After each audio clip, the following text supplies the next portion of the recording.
bakit ikaw ay isang multimillionaire? Nung kasagsagan ng COVID-19 here in the Philippines, isa sa pinakamalaking necessity po, pinakakailangan ng buong mundo is yung tinatawag natin na oxygen.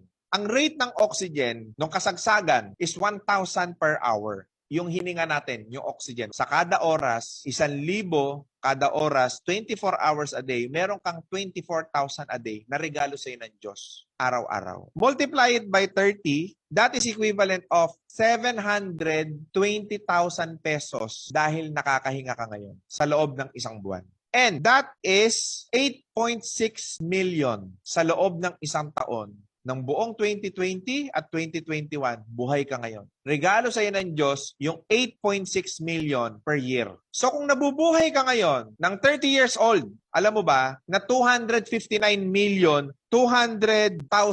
na yung regalo sa iyo ng Diyos. Multi-millionaire ka.